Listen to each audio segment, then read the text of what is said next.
Estimados participantes, muy buenas noches. Les saluda Evelyn Mucha, asesora académica del Centro de Capacitación Internacional Público-Privado. Le doy la bienvenida a cada uno de ustedes. En este proyecto estamos llevando a cabo el curso de manejo del dolor en pequeños animales, a cargo de la ponente médico veterinaria Ángela Parra. Antes de comenzar con la ponencia, dejo algunas recomendaciones. Por favor, mantener micrófonos apagados durante la ponencia, al menos que la médica veterinaria solicite su participación. Cualquier duda o consulta se realizará al finalizar la ponencia. Respectivamente, lo que son los materiales, clase grabada y el certificado, estaremos dejando el contacto en el chat para que se puedan comunicar con las asesoras académicas. Entonces, le doy pase a la licenciada, a la médica veterinaria Ángela Parra para que pueda presentar.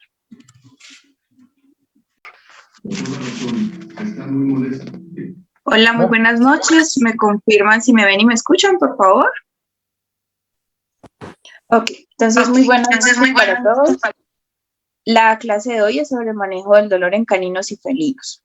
Entonces, en primero que todo, pues les voy a dar una definición.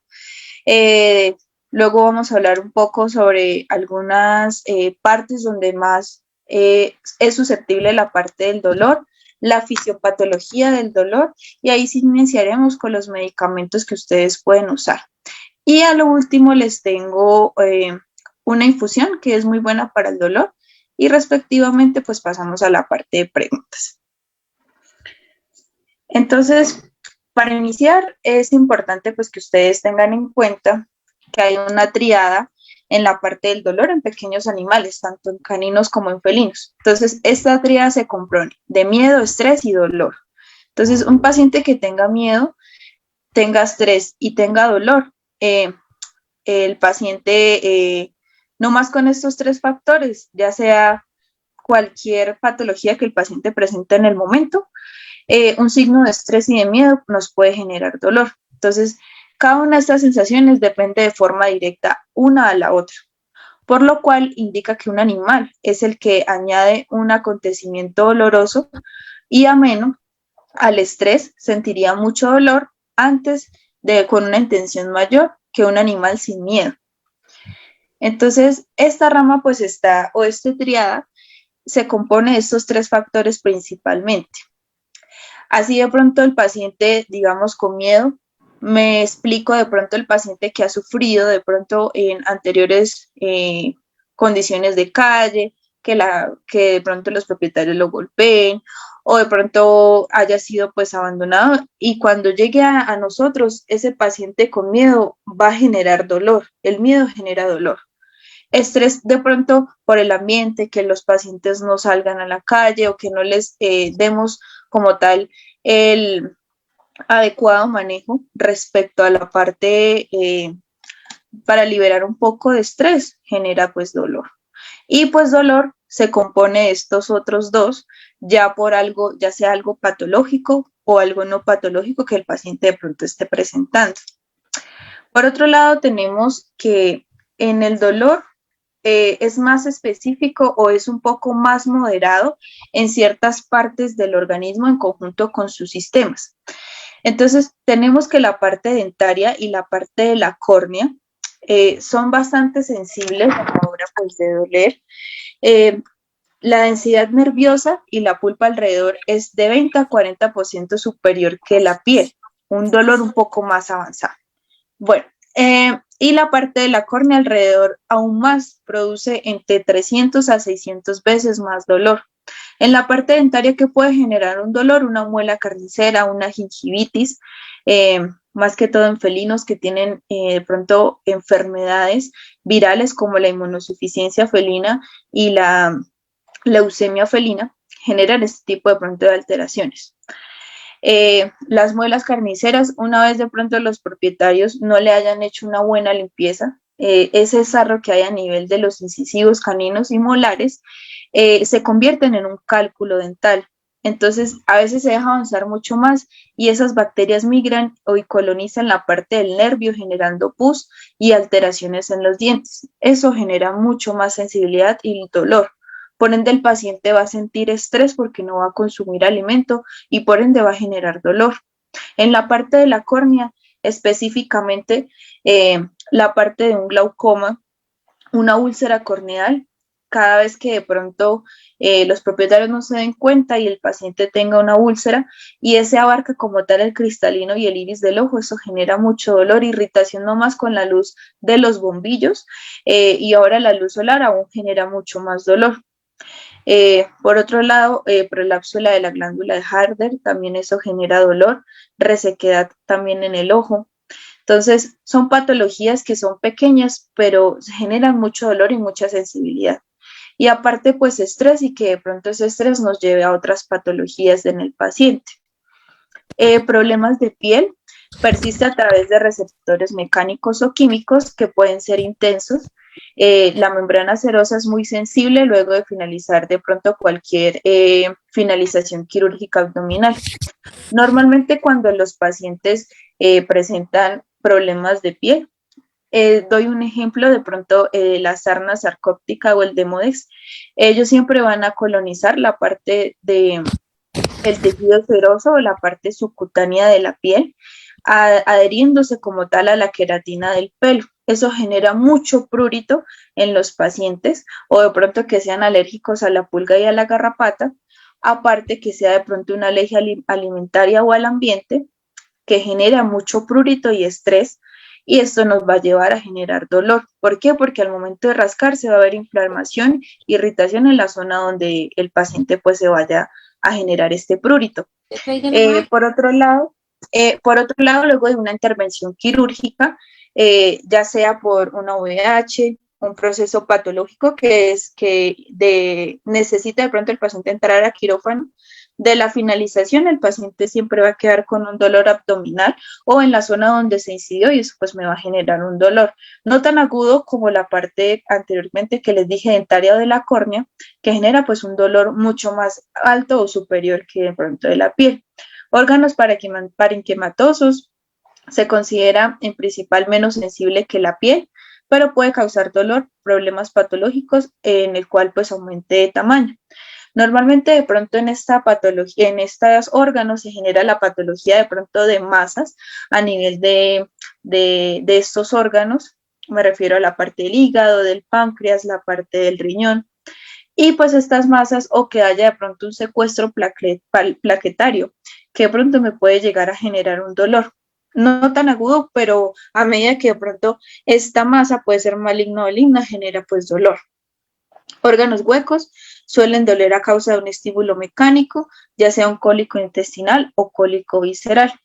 Perdón, órganos huecos. Entonces, en este caso es más que todo inflamatorio o por gas que genera pues este tipo de dolor, ya que se inflama. Y por ende, cuando hay inflamación, si no se trata a tiempo, pues se va a volver algo más patológico y bacteriano.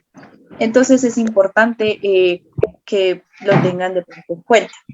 Hablando pues ya del sistema del tejido nervioso, entonces puede ser una lesión como tal periférica y da dolor agudos, mientras que si no se produce en la médula espinal, el dolor pues puede ser electrizante. Entonces normalmente estos estímulos se ven más de pronto cuando son enfermedades virales, específicamente en la parte de moquillo canino, que ellos generan, o la base como tal de este virus es el sistema nervioso central, que genera tremores y de pronto convulsiones. A largo plazo, pues el paciente puede generar dolor después de. Y estos estímulos involuntarios que se dan en el sistema nervioso central periférico, esto puede causar pues un dolor más agudo. Lesiones en el tórax y en el abdomen anterior, en constante respiración, ocasiona una presión respiratoria al intentar evitar el movimiento.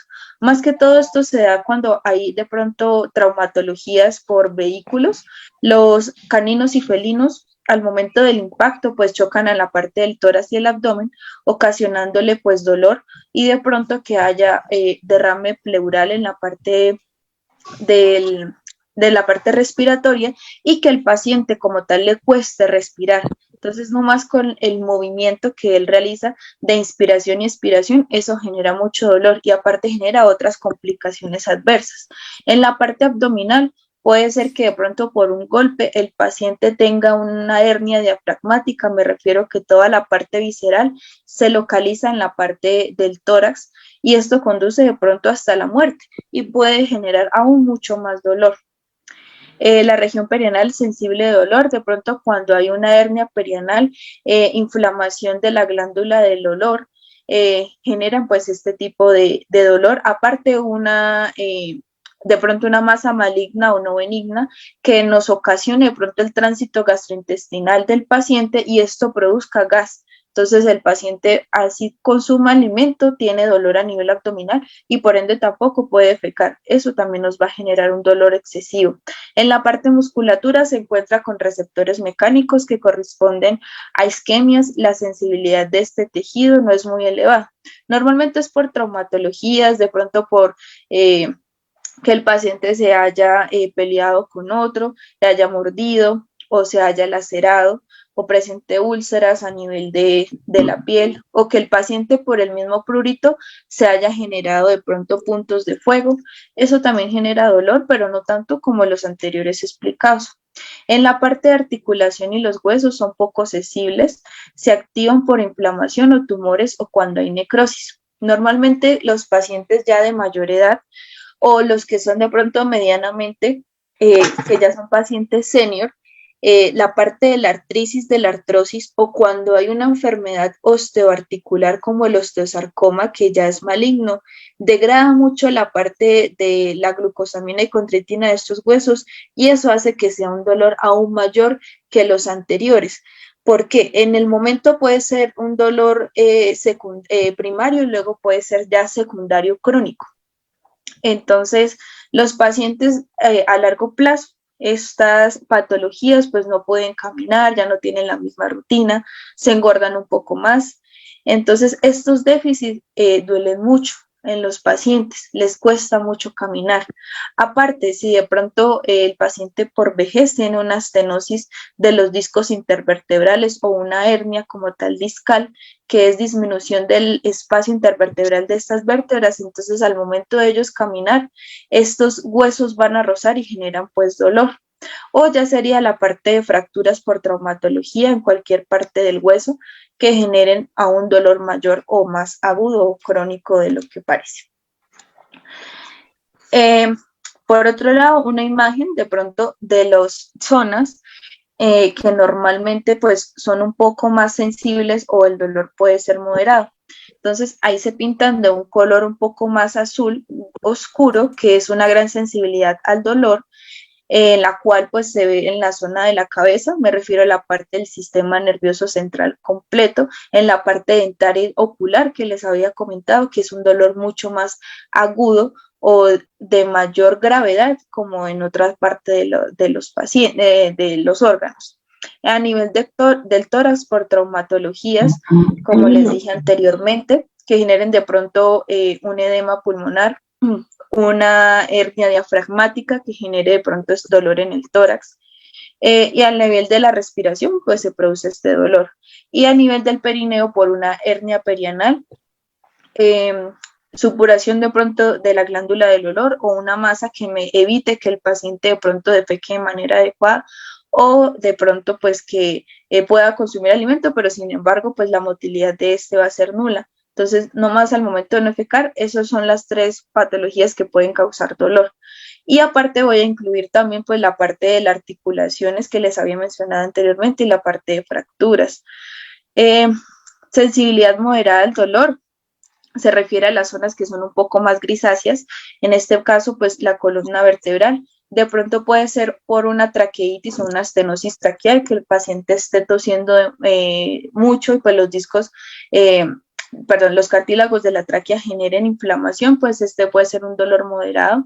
En la parte del abdomen posterior, de pronto por un cólico, hasta ahora pues inicial, o de pronto, como les dije anteriormente, en los órganos parenquimatosos que de pronto presenten una masa y ese aumente de tamaño, que haya secuestro de pronto de plaquetas y genere pues dolor. Al momento puede ser un dolor un poco más moderado. Y en la parte pues de la articulación, Llegado al caso de que sea por de pronto una fisura que se pueda corregir con un vendaje, pero como les dije, la parte articular por una estenosis, una artritis completa o de pronto por un osteosarcoma, pues esto genera mucho dolor en cualquier paciente. Y por último, sensibilidad relativa, pues puede ser de pronto escasa, ya como tal en general de la parte de la piel, que puede ser un dolor un poco más, mucho menos moderado, pero se puede controlar, ya sea por prurito, por pulgas, por alergia al ambiente o alimentario, que de pronto genere prurito, puntos de fuego. Laceraciones, es un dolor mucho menos moderado, como si se fuera a tratar de pronto en la parte del cráneo, del tórax o de la parte del perineo. ¿Cómo sería pues la fisiopatología del dolor? ¿Cómo iniciaría el dolor en un paciente fisiológicamente?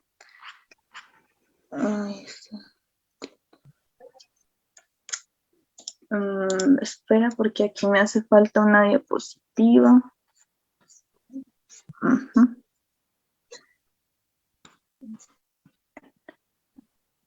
Espérenme un momento, que me hace falta la diapositiva de la fisiopatología del dolor. Ya se las comparto. Entonces, les estaba comentando de la fisiopatología. En este caso, ¿cómo fisiológicamente se vería pues la fisiopatología de un paciente con dolor? Entonces, hablamos que la fisiopatología genera primeramente un dolor agudo, que si se deja avanzar mucho puede generar un dolor crónico.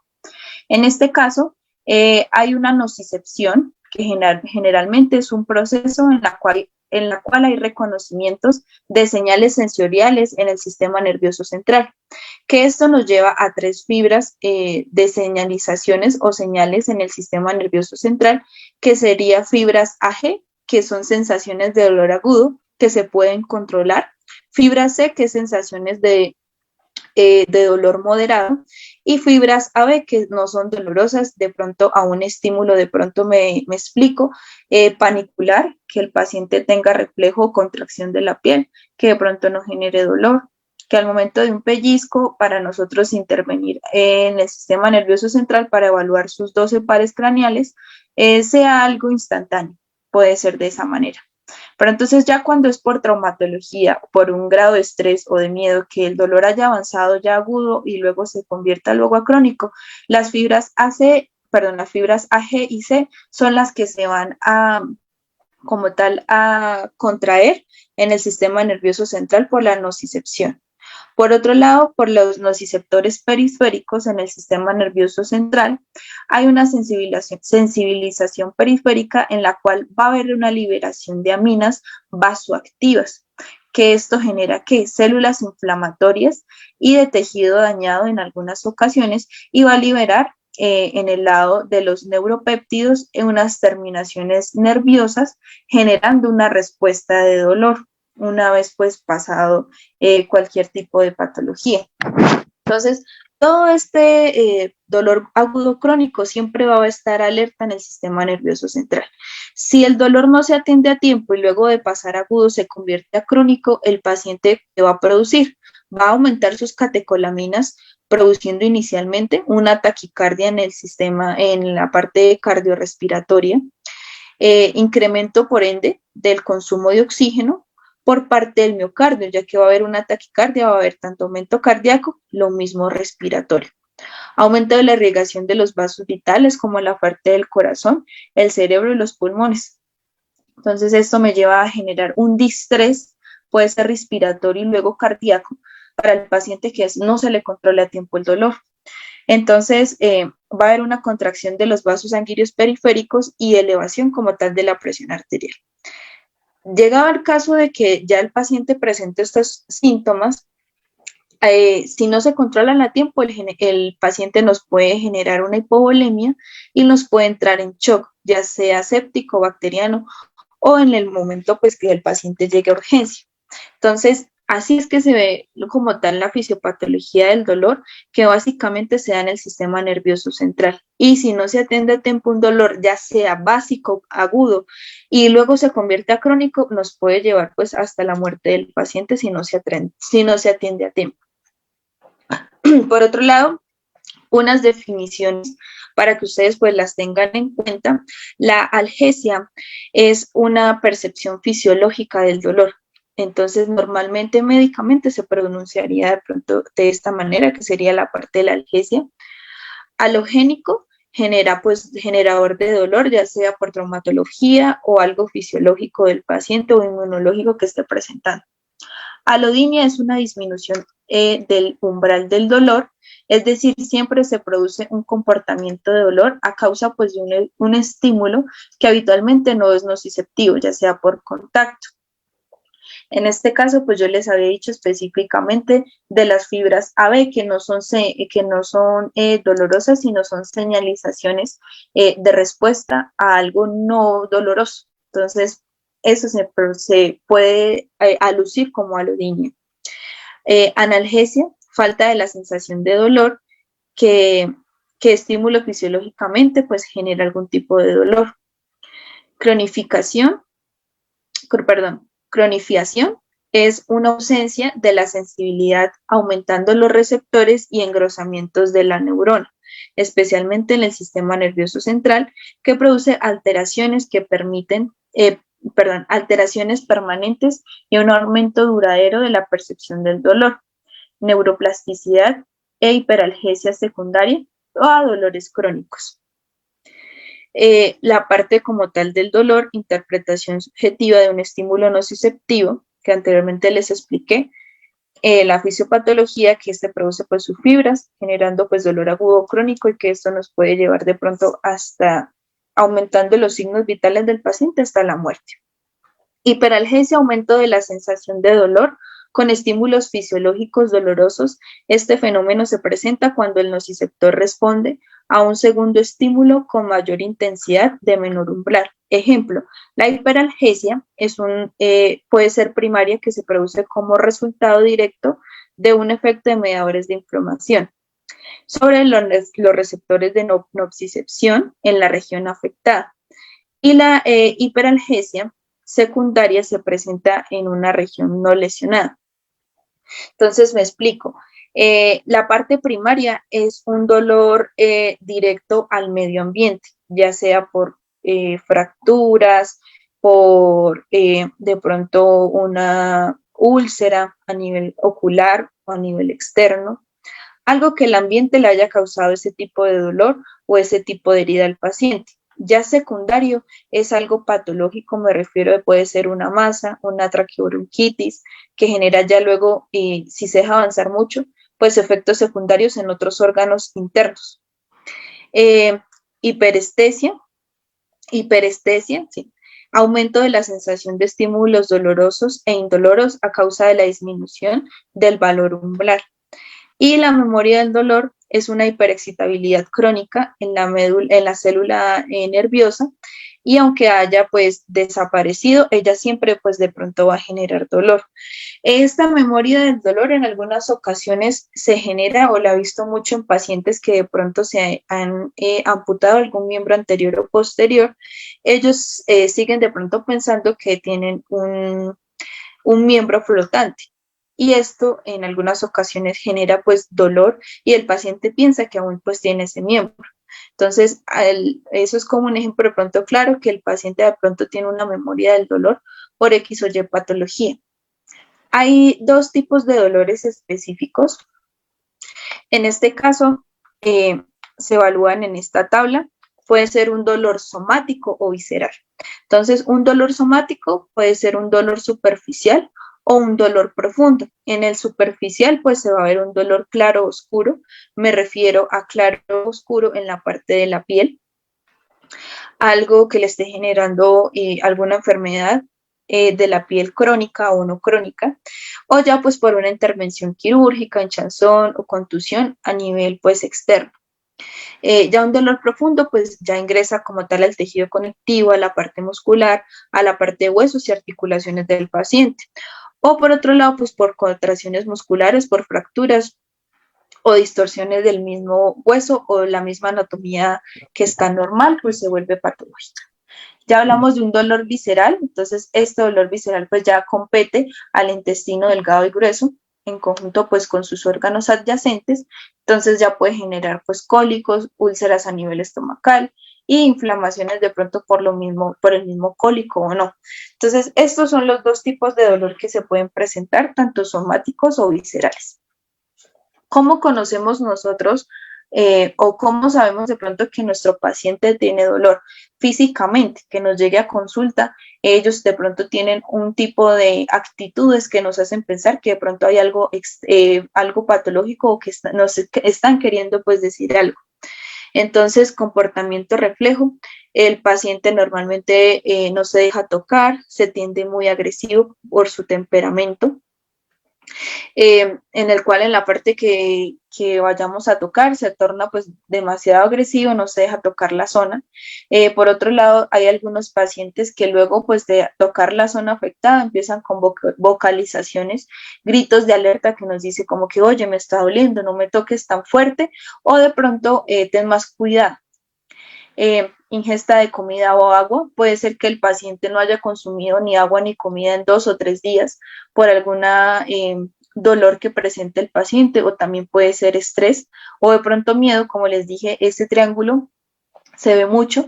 Entonces, un paciente que no haya comido por mucho tiempo y tampoco haya tomado agua, pues presenta de pronto alteraciones fisiopatológicas que no solamente nos lleva al dolor, sino a algo más externo. Entonces eso puede generar algo secundario. Turgencia de la piel, me refiero de pronto a inflamación, irritación, aumento pues de prurito, o de pronto alguna traumatología que haya presentado. El peso, aumento de peso también nos puede indicar que el paciente tenga dolor, pérdida de peso lo mismo. Entonces, aumento de peso de pronto me refiero que a un problema hormonal, que el paciente tenga un aumento de peso y tenga de pronto una artritis y una artrosis que al momento del caminar o de la marcha presente esta patología, genera dolor. Disminución de peso, que no tenga suficiente masa corporal o recarga energética, puede que el paciente se torne más deshidratado y un poco más débil de lo normal. Eliminación de orina y heces, tanto como sí o como no. Aumento de la producción de orina por una cistitis bacteriana o de pronto cálculos, que de pronto son agoteos. Heces, de pronto heces muy líquidas, muy oscuras, o que no defeque, eso me está generando dolor. Comportamientos en grupo, que el paciente se aleje de la casa, se esconda, no quiera ver al propietario, ¿sí? O de nosotros, que al momento de la consulta el paciente no quiera salir debajo de la mesa, ¿sí? Entonces, todos estos reflejos o estos comportamientos nos hacen pensar que el paciente presenta algún tipo de dolor.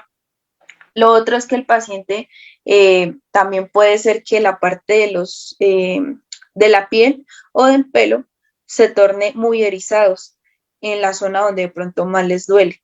Entonces también es un signo de pronto de dolor. Lo otro que me faltó, aumento pues de la temperatura cuando hay una hipertermia o hipotermia, genera dolor, que tiemble. Entonces esto nos lleva de pronto a pensar que el paciente puede llegar a presentar dolor. Entonces acá ya abriendo un poco pues ya de la introducción de cómo se produce el dolor fisiológicamente, qué produce, qué áreas se produce más que todo dolor en los pacientes, tanto en caninos y felinos. Ya vamos a entrar pues a la parte de cómo vamos a manejar nosotros el dolor en los pacientes. Entonces normalmente el dolor se maneja pues con analgésicos, que son como los más conocidos y un poco como más efectivos en pacientes. Entonces están destinados pues al uso de poseer determinadas propiedades. Entonces, uno, alivio fiable y eficaz en cualquier patología que el paciente presente, efecto lo menos sedante posible, normalmente pues dependiendo de cómo nos llegue, podemos utilizar la parte de anestésicos para el dolor y relajar un poco, o como no sedantes, por lo menos para que nos disminuya la parte antiinflamatoria del paciente. Entonces, tiene un efecto de depresor respiratorio mínimo, buena tolerancia. Algunos pues no presentan vómitos, ni diarreas, ni calambres, pero pues esto nos puede generar efectos secundarios. Recordar que el sistema inmunológico de cada paciente pues es diferente, no todos van a actuar de la misma manera.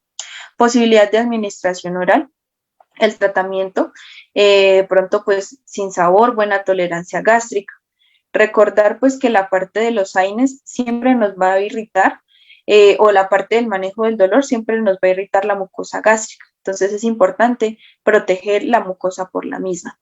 Y efecto a largo plazo, que es posible pues que hay ya grandes intervalos en la hora de la administración. Entonces, ¿qué grupos tenemos? En este caso, pues tenemos la parte de los opiáceos que actúan, centralmente en los receptores del sistema nervioso, que es donde se produce la fisiopatología del dolor inicial. Entonces, ¿cuáles tenemos? Pues pueden ser los antipiréticos, que actúan tanto centralmente en los receptores del bulbo raquídeo, como inhibiendo la transmisión periférica de los estímulos. Por otro lado, tenemos los antiinflamatorios no esteroidales, que actúan periféricamente, inhibiendo pues la formación de sustancias inflamatorias, como la taquicardia y la producción de histamina, que produce pues el prurito y dolor, y simultáneamente inhibidores de la ciclooxigenasa, la COX-1 o la COX-2. Y analgésicos locales que actúan bloqueando la conducción nerviosa. Entonces vamos a empezar pues a desglosar cada uno de ellos según su grupo como tal, y pues que nos pueden producir. Entonces, en primera instancia tenemos la parte de los opiáceos. Entonces, son fármacos que tienen afinidad por los receptores opiáceos. Al ser activados van a producir una analgesia en el paciente sobre el sistema nervioso central. Pueden causar depresión respiratoria, un efecto anticolinérgico, puede causar retención urinaria y estreñimiento a largo plazo secundario a, o si de pronto el paciente tiene esta patología inicial, pues es recomendable no utilizarlos porque pues le vamos a generar pues un daño doble del paciente. Y la podemos potencializar, llegado el caso, la parte de la analgesia con medicamentos sedantes como la cepromacina, de las benzodiazepinas, el diazepam, la silacina, ketamina o tiopental. Entonces, con eso pues podemos potencializar la parte de la analgesia si es que queremos llegar pues al punto de culminar el dolor completamente, de pronto de forma instantánea, no instantánea, pero por lo menos en un menor rango, como si se fuera de pronto a suministrar de manera sola. Los medicamentos pues más fuertes en este caso, empezamos con la morfina para un paciente de pronto que tenga una fractura, que el dolor sea indispensable, ¿sí? Que sea bastante alterado, se puede utilizar. Produce un broncoespasmo a largo plazo e hipotensión. Si el paciente de pronto presenta estos factores, pues no es recomendable usarlo porque pues nos puede generar un daño doble. La dosis en caninos es de 0.3 a 3 miligramos, vía oral se puede utilizar, o si la quieren suministrar subcutánea, intramuscular o venosa, se utiliza dosis de 0.1 a 0.6, y en gatos de 0.1 a miligramos por kilo subcutánea o intramuscular. El efecto de esta morfina en algunos pacientes puede durar hasta al menos 4 horas o de pronto hasta 12, ¿sí? Dependiendo del paciente. Meperidina también es otra familia de los opiáceos, actúa más rápido que la morfina, pero igual la morfina sigue siendo mucho más fuerte. Pero pues el estreñimiento y la retención urinaria son poco frecuentes, entonces la pueden utilizar llegado al caso de que el paciente pues tenga esta patología. La meperidina pues no nos va a causar de pronto un daño secundario. Su metabolismo suele acumularse y puede causar estimulación en el sistema nervioso central. Normalmente ella pues tiene una afinidad en el tejido adiposo, entonces se puede acumular en pacientes que son bastante obesos. Entonces, al momento de nosotros de suministrar la dosis, en este caso en caninos y felinos, es de 2 a 10 miligramos intramuscular endovenoso. La parte de los tejidos, al momento de nosotros suministrar, no vamos a tener el efecto de inmediato. Entonces, ya que esto tiene afinidad por el tejido adiposo, entonces va a hacer que el efecto se prolongue mucho más. Entonces, a veces nos confundimos y ponemos otra dosis porque decimos como que el paciente no está respondiendo, pero cuando se termine de metabolizar o acumularse en el tejido, pues vamos a tener de pronto una sobredosis. Entonces, para que lo tengamos en cuenta. Por otro lado, el fentanilo es mucho más potente que la morfina, pero su acción es muy corta. Normalmente la duración del fentanilo es de 25 a 30 minutos y el efecto para producirse de mayor efectividad endovenoso se puede suministrar después de los 4 o 3 minutos, pero el efecto pues va a ser bastante corto. Entonces, de pronto, si ustedes la quieren potencializar, se puede pues, suministrar con los fármacos que anterior les mencioné, que fue la cepromacina, el diazepam, la silacina, la ketamina o el tiopental, para que de pronto produzca un poco más de analgesia. Esta se puede repetir a las 6 o 8 horas o 12 horas, dependiendo del dolor que queramos manejar. La dosis tanto en caninos como en felinos es de 0.03 a 0.1 miligramos por kilo. La dosis también que yo la manejo es a 0.25, tanto en gatos como en caninos. Es un poco más alta, pero pues me va a ayudar a contrarrestar un poco más la parte o me va a abarcar un poco más la parte de analgesia. La hidromorfona en dosis de 0.05 a 0.1 vía oral, subcutáneo, endovenoso o intramuscular, tanto en caninos o felinos. El tramadol en caninos y en felinos de 1 a 2 miligramos vía endovenosa subcutáneo y el tiempo de acción es de 20 minutos. En algunas ocasiones, cuando es de forma subcutánea, se tarda más tiempo en hacer efectos. Entonces, vía oral, pasados 20 minutos, el paciente, ustedes ya pueden ver que tiene un efecto de analgesia. Normalmente el tramadol en gatos es como mucho más rápido, se metaboliza más rápido y las dosis del dolor abarcan 8 horas. En cambio, en caninos puede durar al menos 12 horas. Hablamos ahora pues de los antipiréticos. Está el ácido acetilsalicílico, está contraindicada en preoperatorios o intraoperatoriamente. Llegado al caso porque él tiene de pronto un efecto en el nivel de la cicatrización que la va a disminuir. Entonces no hace que el colágeno se atraiga a nivel de la herida y nos puede disminuir la parte de la cicatrización. En perros se puede utilizar a dosis de 25 miligramos de forma oral o endovenosa lenta de 6 a 8 horas que nos va a cubrir el dolor de 10 miligramos. En gatos de 10 a 25 miligramos endovenoso y esta nos puede potencializar hasta 48 horas de analgesia. La dipirona tiene una duración entre 4 a 6 horas o a veces hasta más. Esta pues no se puede combinar con barbitúricos ya que se puede inactivar. Esta puede producir cialorrea en gatos si se pasa muy rápido en la parte endovenosa, genera cialorrea, lo mismo en caninos o a veces hasta puede inducir el vómito. La dosis que se puede utilizar es de 20 en caninos y en felinos, de 20 a 50 miligramos endovenoso o también pues hay gotas, normalmente pues acá en Colombia se llama la novalgina, que viene en frasco gotero, también de la misma concentración de 500 miligramos, de 1 a 2 gotas vía oral y tiene pues la misma efectividad que es para la parte del dolor. Hablamos de los antiinflamatorios no esteroidales, que estos son como uno de los más conocidos y un poco de los más usados. Como tal, pues inducen la formación de hipocortina, que como tal también pues me va a ayudar a que las ciclooxigenasa 1 y 2 pues no se evalúen y no generen pues dolor. Al nivel de bloquearlas se va a pues disminuir la parte del dolor. Encargada pues como tal de antagonizar la acción de la fosfolipasa A2, interfiriendo en la formación también de ácido araquidónico y por lo tanto la formación de prostainoides,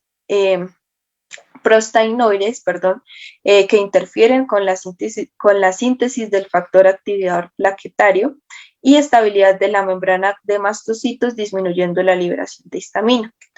Entonces, aparte pues de que nos van a bloquear la parte del dolor, por otro lado, disminuye la liberación de la catecolamina y de las histaminas que nos generan de pronto prurito y aumento de inflamación que genera también pues la parte de la cascada de coagulación, pues de pronto que no se dé de manera correcta. ¿Qué efectos adversos pueden tener estos medicamentos?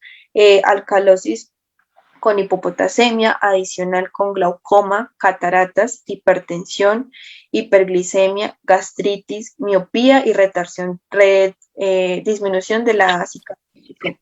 Entonces, estos de pronto no son efectos adversos, sino contraindicaciones en pacientes que tengan este tipo de alteraciones.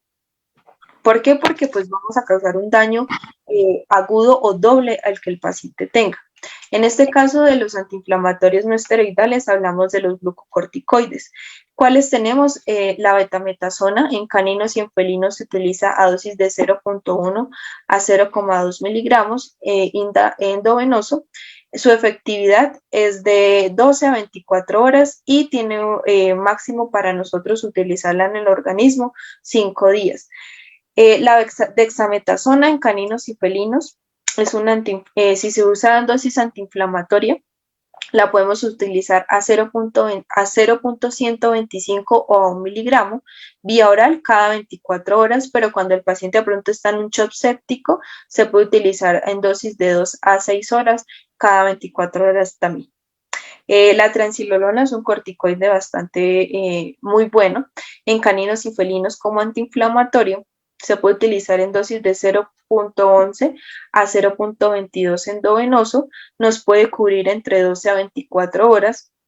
Si de pronto tiene una intralesión, máximo se pueden suministrar de 0.6 miligramos en el sitio y se repite a los 3 o 4 días.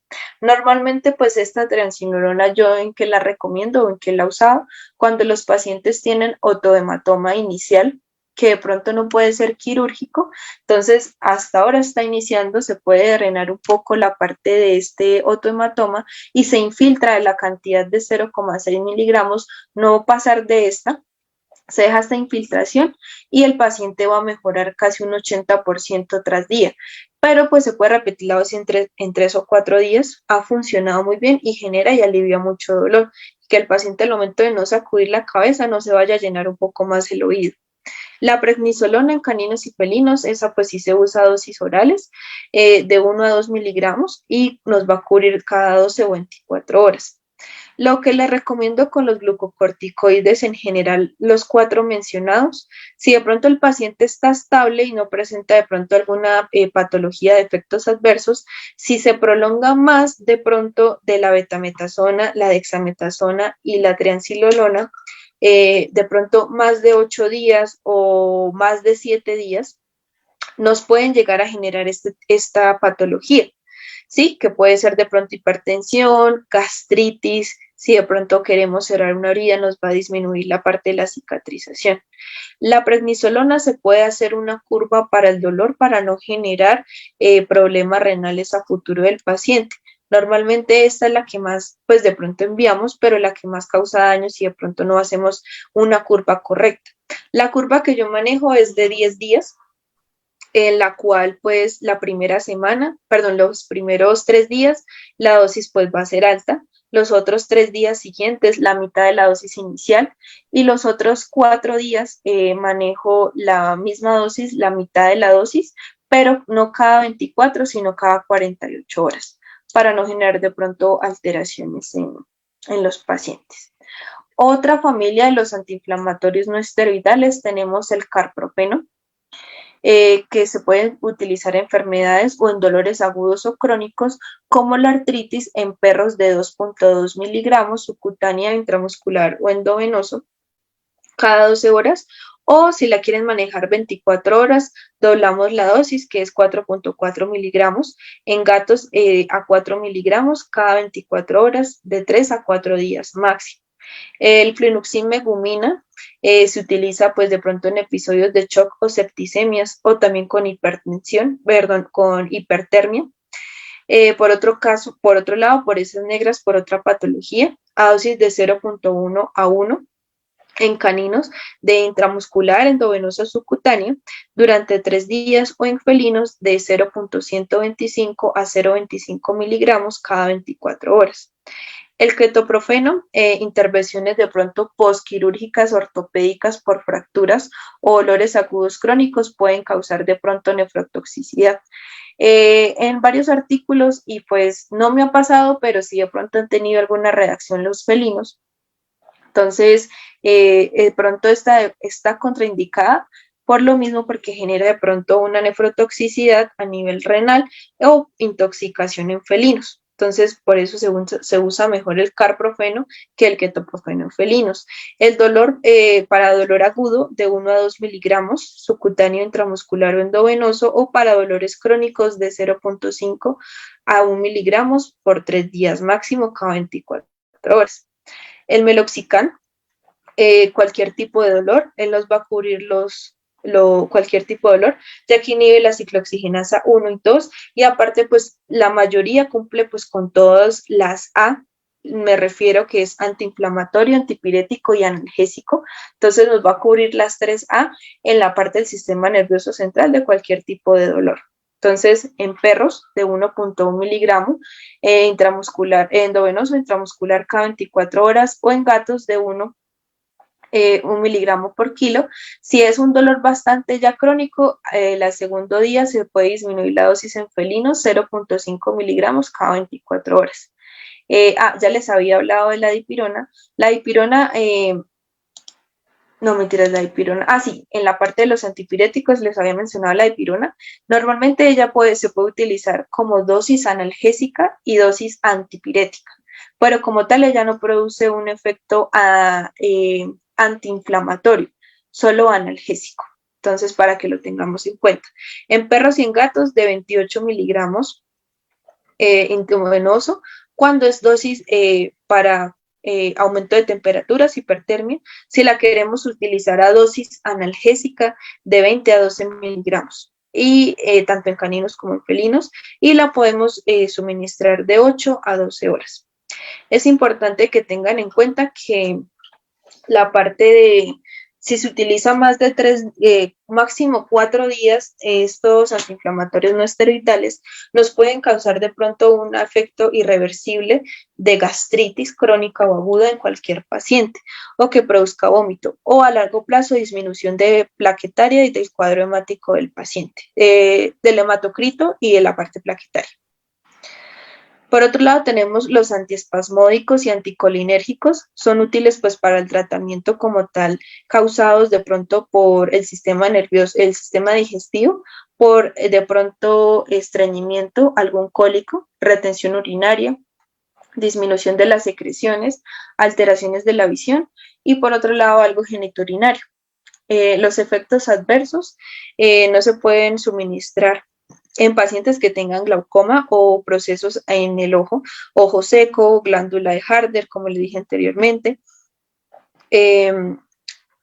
úlcera o glaucoma, obstrucción intestinal, insuficiencia renal o hepática. Está el bromuro de diosina, o también conocido como la buscapina. Normalmente los artículos nos dicen que no se pueden suministrar en gatos, pero que tengan pronto estas patologías primarias, pero pues yo la he usado en felinos y me causa mucha analgesia por algún cólico o alguna enfermedad parecida a esta que produce mucho dolor. La dosis en perros es de 0.03 miligramos por kilo, de 6 a 8 horas. En gatos pues normalmente no está indicado cuando tengan estas enfermedades, y la dosis que la pueden suministrar puede ser igual o un poco más alta de la de perros. Anestésicos locales, si de pronto el paciente queremos suturar un punto, que tenga un dolor de pronto agudo, se puede bloquear la zona para suturar o aplicar. En este caso, pues los anestésicos locales, su metabolismo es de 2 tipos, que puede ser amida por la parte hepática y éster por su metabolismo a nivel como tal excretado por la orina. En cambio, pues la amida solamente es por la parte hepática y la éster se elimina a través de la orina. Una sobredosificación de estos anestésicos locales pues nos puede causar convulsiones, tremores, depresión cardíaca o respiratoria cuando hay sobredosificación, pero cuando el paciente pues tiene un dolor que se pueda controlar con estos, se puede aplicar.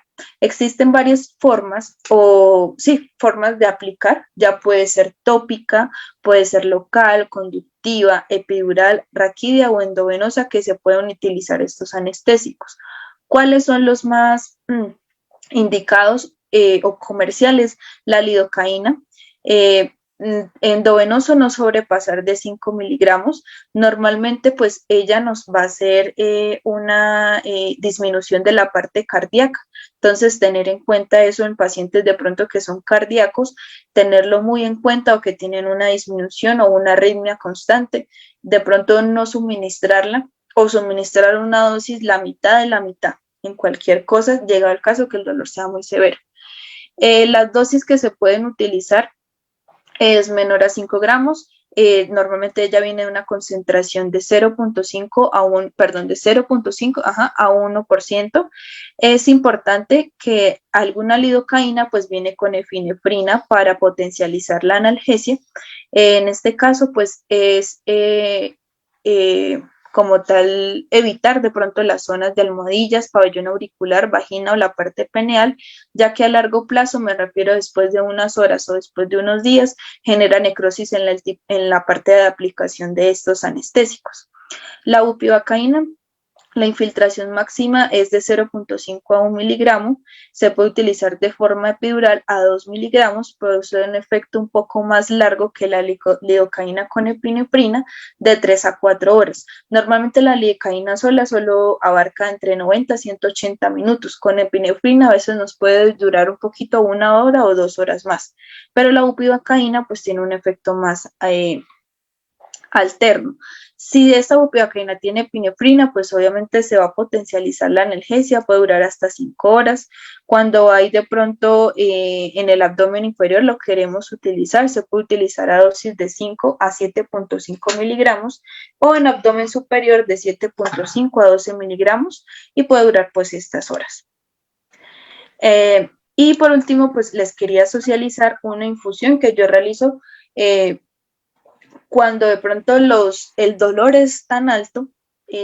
Yo lo he usado cuando se hacen mastectomías totales en caninas, que el dolor es bastante alto, que a veces con los medicamentos que anteriormente les mencioné, que ya pueden ser un AINES, un anestésico local, un corticoide, no me genera pues la analgesia que quiero, ya que el umbral del dolor después postquirúrgico es bastante elevado, o de pronto una enfermedad degenerativa que me produzca dolor. Pero ¿qué pues hay que tener en cuenta? Entonces, los efectos secundarios y en qué pacientes de pronto no se puede usar. Como les dije, la lidocaína pues es un medicamento que después nos puede suministrar bradicardia, disminución de la parte cardíaca, entonces tenerlo en cuenta. La ketamina, pues normalmente este es un agente disociativo de metil de aspartato, entonces ella como tal nos va a causar una analgesia, una disociación en el sistema nervioso central y como tal, pues precauciones que debemos tener. No se puede utilizar en pacientes que tengan algún tipo de alteración ocular, disminuye la cicatrización en esta parte ocular o el proceso patológico. Y por otro lado, aumenta como tal pues la parte cardíaca y respiratoria del paciente. El fentanilo como tal, pues el fentanilo pues es un opiáceo, como anteriormente lo había mencionado, y pues el efecto secundario disminuye la retención urinaria, aumenta la retención urinaria o cuando hay estreñimiento.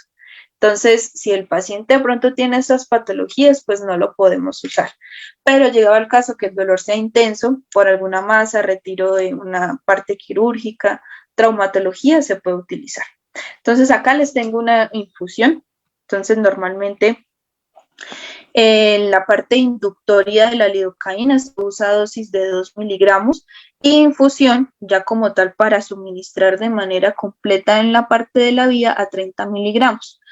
Entonces, bueno, ¿qué hacemos? Se va a hacer una regla de 3, entonces en la inducción de lidocaína se va a poner el peso por los 2 miligramos que nos dio la parte inductoria, esto nos va a dar en ml. Pero entonces se divide sobre la concentración en el medicamento pues que está la lidocaína y esto nos va a dar en ml. Cuando hablamos de infusión de la lidocaína ya sería por el peso por 30 que sería la dosis de infusión dividido en 20. ¿Por qué en 20? Acá les dejo pues una nota en la cual nos dice pues que la infusión para la infusión se multiplica la concentración de la inducción por 1000. En este caso, pues como les hablé de la infusión de lidocaína, por 1000 sería 20.000, entonces esta sería la concentración de la infusión. Al igual, pues la vamos a multiplicar por 60 minutos dividido en 12 horas que se puede suministrar o las horas que queramos. Hablamos de la ketamina. Entonces, la inductoria, la dosis de 2 a 3 miligramos y en infusión de 0.03. Hacemos la misma regla de test, el peso por la dosis inductoria dividido en 50, que es la concentración de la ketamina, los va a dar en ml, y la parte de infusión, lo mismo, la parte se multiplica la concentración de la inducción por 1000, nos va a dar 50.000, se multiplica por 60 y por las horas que vamos a pasar esta infusión. Normalmente pues es de 12 horas. Y por último tenemos el fentanilo, 4.5 miligramos, tanto inducción como infusión. Hacemos la misma regla de 3, lo que varía pues va a ser la concentración que se multiplica por 1000 la inducción y lo mismo por el peso, por 60 minutos dividido en las horas. Entonces normalmente se va a pasar siempre primero la inducción. En los líquidos que le dieron, ya sea por deshidratación o no, se calcula la parte de los líquidos, y ya cuando es por infusión, entonces todos estos, los resultados de ml se van a diluir en una misma jeringa y se va a pasar pues a goteo continuo o constante para que el paciente nos produzca esta analgesia.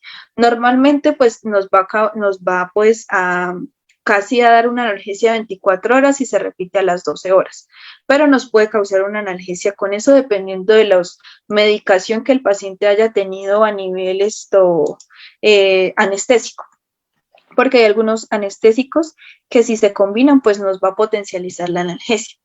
Entonces, esta infusión yo la hago cuando los pacientes, la verdad, ustedes dicen, no le está haciendo el meloxicam, no le está haciendo ningún medicamento opiáceo o antiinflamatorio que cumple con las 3 A's, analgésico, antipirético y antiinflamatorio. Se puede realizar esta infusión siempre y cuando pues tengamos en cuenta los efectos secundarios de ambos medicamentos.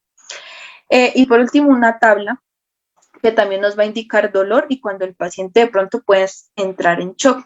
Entonces, normalmente se va a ver por la parte respiratoria y por la parte pupilar del paciente, en la cual pues se va a ver en la parte como tal del estímulo del dolor, ya sea agudo o crónico, lo vamos a ver reflejado más que todo en la parte pupilar. Entonces, cuando de pronto la pupila pues está centrada y no tan midriática, se puede decir que el paciente pues está en un plano de dolor hasta hora inicial que no está generando. O esto también se ve cuando el paciente pues ingresamos a un plano quirúrgico, ya sea por cualquier motivo patológico, el tercer párpado también se puede prolapsar un poco.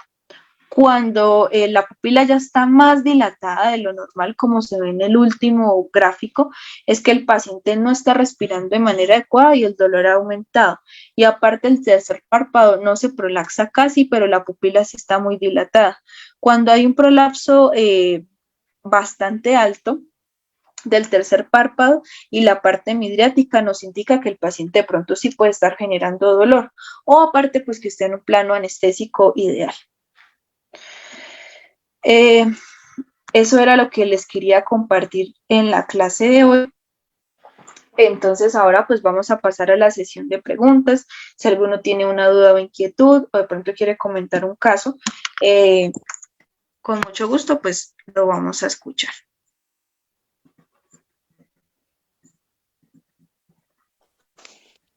Bueno, ahí tienes que mirar dependiendo de la parte renal hepática. Entonces, llegado el caso que el paciente tenga algún problema hepático agudo o crónico, pues no puedes utilizar lactato, sino cloruro. Al revés, si el paciente está con un daño renal crónico, no puedes utilizar cloruro, sino lactato. Entonces, también depende mucho de la patología de ambos órganos, pero normalmente si el paciente no está presentando ningún tipo de dolor alterno patológico, puedes utilizarlo en cualquier fluido, está bien, no hay ningún problema. No va a afectar de pronto la disminución o alteración de la parte analgésica que queremos llegar. Sí, por eso se hace pues esta infusión. Yo la he realizado, como te digo, cuando de pronto el dolor es muy crónico y el paciente no, por de pronto fracturas de cadera, que de pronto los medicamentos solo le curen por unas 6 o 4 horas. Entonces, lo que queremos es que estos se combinen para formar una bomba de infusión para aliviar dolor crónico. Pero pues como te digo, solo se puede utilizar en dolores crónicos cuando el paciente lo necesita. Si de pronto es un dolor muy agudo, pues no lo pues vas a usar porque el paciente de pronto al momento nos puede generar de pronto memoria y pues cuando le vayamos a poner un AINES no va a generar pues la misma respuesta que querramos. Entonces por eso les digo, les comparto la infusión cuando hay procesos muy crónicos de dolor. ¿Alguna otra pregunta? Voy a mirar el chat a ver si de pronto alguien tiene alguna duda. Me preguntan si el paciente presenta rabia, ¿qué hacemos? Bueno, normalmente ustedes saben que la rabia pues es zoonótica. Entonces, esta pues nos puede afectar en la parte de nosotros, ya sea por secreciones, mordeduras del paciente o estornudos que contagien la parte mucosa del ser humano, o sea, de nosotros, pues nos podemos contagiar. Normalmente, pues cuando los pacientes tienen rabia, pues es algo zoonótico. Entonces, para controlarla no hay como un efecto, a menos de que hasta ahora se esté iniciando el proceso viral, pero normalmente él actúa muy rápido tanto en gatos o en felinos y precisamente él va a actuar o va a colonizar el sistema nervioso central, generando unas microclonas a nivel cerebral, desgastándolas. Entonces, a ver, como esto es zoonótico, pues se tiene que informar al ICA o enfermedades de control humanitaria, porque son pacientes que como tal son perjudiciales para nosotros. La rabia en nosotros, dependiendo del área donde nos haya contaminado, me refiero a si nos mordieron la parte de las piernas, al momento de nosotros caminar, estamos generando contracción y movilidad del sistema nervioso central. Entonces, esta virus se va a hacer mucho más rápido para que nos llegue al cerebro y pues allá pues podamos expresar efectos a nivel secundarios y reacción a este virus. Llegado al caso de que nos haya contagiado ya la parte ocular, pues está más cerca al cerebro, nos puede contagiar aún más. Entonces son casos que son difíciles de tratar. Al principio nos podemos confundir de pronto con una intoxicación, ya que llegan con convulsiones o no, pero pues hay que tener mucho cuidado y descartar. Para manejo del dolor de ellos, como les digo, es zoonótico, tener mucho cuidado porque pues la rabia es una enfermedad mortal para nosotros y para ellos también.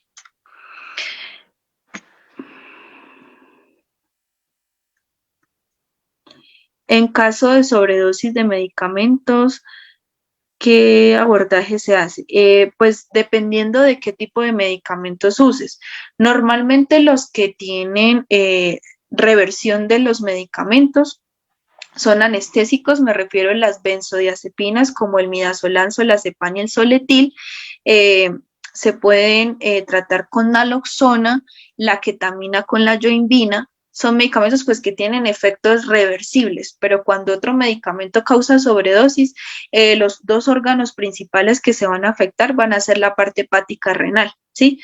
Ellos como tal o el AINES no van a generar pues de pronto un medicamento que yo te diga ponle esto y nos va a disminuir de una vez los factores, sino hay que tratar los órganos que van a eliminar toda esta sobredosis, que son estos dos órganos. Entonces, lo ideal pues sería protegerlos con algún protector hepático renal que no nos vaya a aumentar la parte aguda o crónica de estas dos estructuras. Me preguntan por el chat, acá. Dice, tuve un caso de una canina que le hice una ovaristerectomía, la traté con analgésicos y a los 10 días empezó a no comer. Falleció. ¿En qué falle, doctora? Bueno, pues me gustaría pues que si quieres prende la cámara y el audio y pues hablamos en conjunto. ¿Qué edad tenía la paciente? ¿Qué exámenes le hiciste previos antes pues de ingresar a quirófano?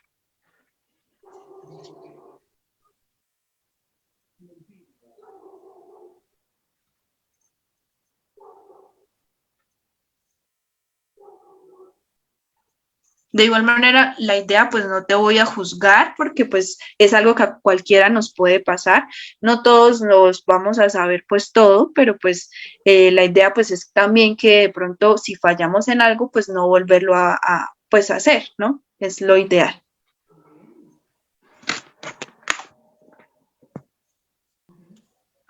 Vale. De pronto, si son pacientes jóvenes, me refiero de 1 a 2 años, normalmente pues ellos por edad no deben sufrir pues por la parte renal o hepática. Entonces podemos utilizar medicamentos como AINES, en este caso pues los que le mencioné anteriormente, que son meloxicam, ketoprofeno, carprofeno, o se puede utilizar dipirona a dosis analgésica, que yo les dejé igual en las diapositivas. Estos se pueden combinar con opiáceos para potencializar la analgesia, llegado el caso de que el paciente pues tenga mucho dolor, pero normalmente estos antiinflamatorios no esteroidales nos va a cubrir hasta 24 horas. Normalmente cuando hacemos ya la inducción por la parte anestésica, los medicamentos, pues en eso pues sería otra charla que cumple también la triada del dolor, la triada, perdón, anestésica. Entonces, un solo medicamento no nos va a cubrir pues analgesia, antiinflamatorio y antipirético. Entonces, en la parte anestésica se puede potencializar la analgesia con varios medicamentos y aparte puedes utilizar antiinflamatorios no esteroidales. Si ves que el paciente pues después de esto presenta dolor, se puede combinar con un opiáceo. Lo que no puedes combinar es antiinflamatorios no esteroidales con corticoides. Está contraindicado tanto en gatos o en felinos. ¿Por qué? Porque esto nos va a causar una úlcera gástrica bastante alterada y disminución de hematocrito.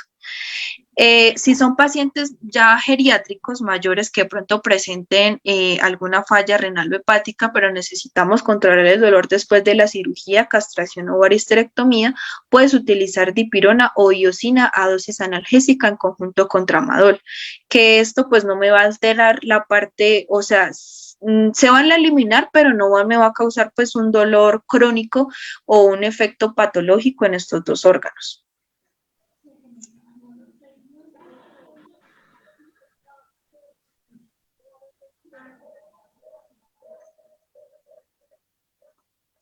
Bueno, pues me comenta la misma persona, creo que me preguntó de la paciente que te falleció, pues no tenía exámenes. Entonces, pues ahí es donde fallamos. Normalmente, al menos básico para cualquier de pronto jornada, ustedes deben incluir un hemático.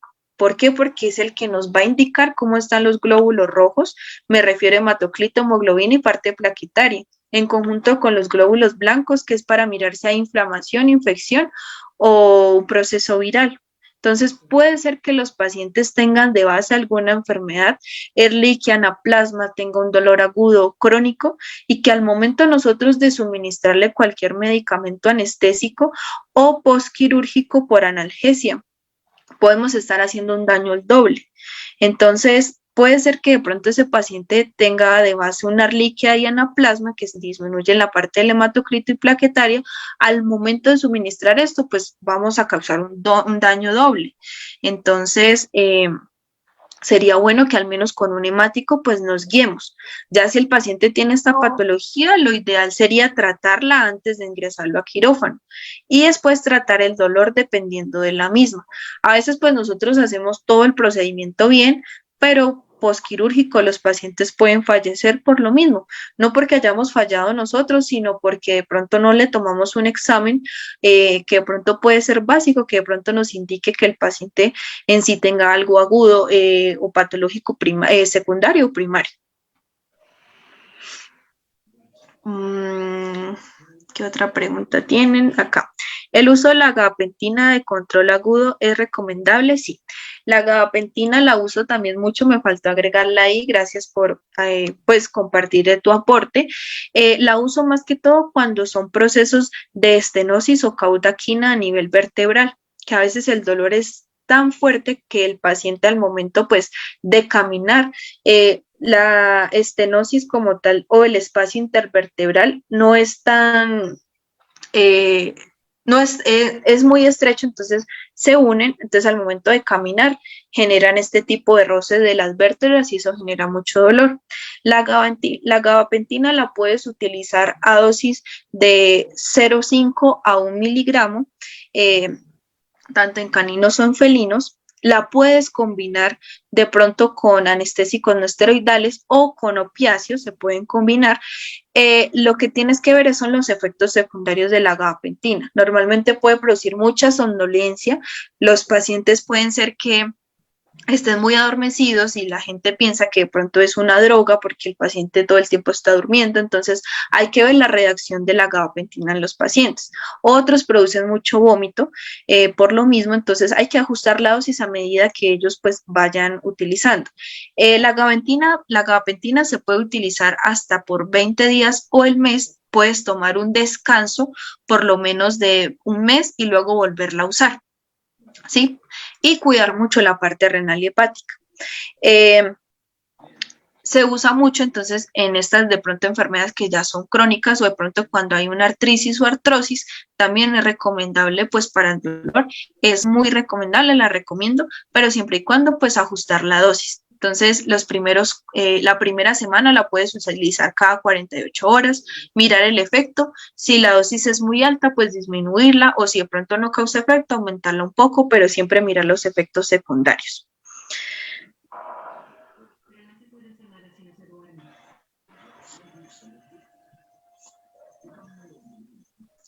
Y pues como les decía, pues importante tomar al menos un hemático para cualquier procedimiento básico. Igual pues así sea una castración o una castración o ovaristerectomía, pues toda cirugía va a tener su riesgo.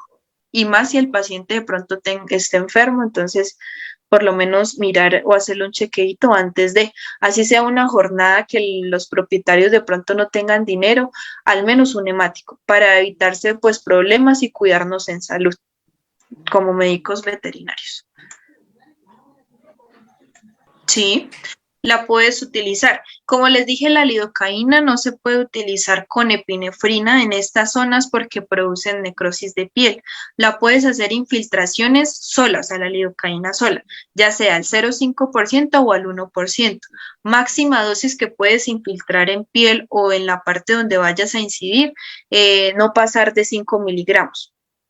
La dexmedetomidina no la uso con infiltración, pero sí se puede utilizar para dosis analgésicas prequirúrgicas y posquirúrgicas.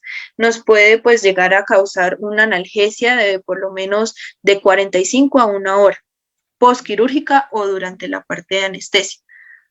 Pero sí se puede manejar, pero no se usa en infiltración la dexmedetomidina, sino la lidocaína.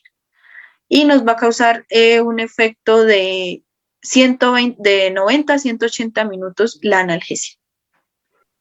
La idea es que no sea después, sino antes. Entonces me refiero antes de tú de pronto ligar el ovario, aplica la lidocaína antes de hacer el muñón, ¿sí? Para que se infiltre en el momento, no después, sino antes, y después sí haces la sutura. Pero como te digo, con lidocaína. Con desmetomina no la he usado, la recomiendo es endovenosa, pero no en infiltración. No la he usado, no sé si de pronto tenga algún efecto necrótico o si presente un efecto de analgesia. Yo creo que sí, pero no tengo conocimiento, no la he usado. Entonces, te recomiendo es antes de hacer de pronto la incisión o la sutura de cualquier ovario o de pronto de cualquier de castración, antes de realizar pues la incisión o la sutura. Y sí nos puede durar, por eso te digo, la analgesia, de 90 a 180 minutos cuando ellos se despierten. ¿Alguna otra duda para terminar la clase? La gabapentina sí produce analgesia más que todo en la parte de vértebra, ¿sí? Pero entonces se pueden utilizar para que ella haga de pronto un efecto analgésico después de 4 días para que produzca pues de pronto el dolor, la analgesia. Llegado al caso de que el tramadol y la gabapentina no te produzcan el efecto que quieras, pero ellos sí producen analgesia, lo que puedes hacer o lo que yo también realizo son infiltraciones en la área donde de pronto tengan la compresión medular o la caudaquina a nivel pues intervertebral. ¿Con qué se pueden manejar? Normalmente pues acá hay medicamentos homeopáticos, en este caso el CEL y el Traumel, que son medicamentos homeopáticos que nos puede causar de pronto no tan agresiva al momento de realizar infiltraciones en la parte vertebral. Lo otro que te iba a decir, que era el otro medicamento. Ah, el cannabis, lo que me preguntaste, qué pena. Sí, lo he usado, me ha ayudado mucho con la parte del dolor. Normalmente pues esto no genera una toxicidad. La parte del cannabis también ayuda mucho en la parte analgésica. También de pronto se usa mucho en pacientes que tienen vértigo o tienen de pronto un síndrome vestibular, aparte pues de pronto compresión medular o que sea un dolor mucho más fuerte que de pronto las infiltraciones que a mí pues me han funcionado cuando la gabapentina no me hace, las infiltraciones con Celitromel, que son medicamentos homeopáticos. Estas infiltraciones se pueden utilizar, se pueden repetir cada 8 días, por lo menos 3 infiltraciones. Si no, pues se puede utilizar en conjunto con el cannabis, que son medicamentos pues naturales. Igual la dosis del cannabis no es tóxica y se puede utilizar pues hasta el tiempo que quieras. Es decir, ella no me va a causar efectos secundarios porque es algo natural y la dosis que usan, ya sean gotas o en tabletas, como de pronto venga la presentación, no, normalmente no me tiene que causar pues un efecto tóxico. Bueno, muchachos, eso sería pues todo, ya terminamos la parte de preguntas. El material se los comparto con la asesora para que ustedes lo tengan en cuenta pues la infusión. Si de pronto tienen alguna otra duda o pregunta, me la hacen llegar con ella. Yo en el transcurso de la semana se las puedo contestar. Un saludo pues desde Colombia. Espero pues les haya gustado la clase y pues espero verlos en otra oportunidad.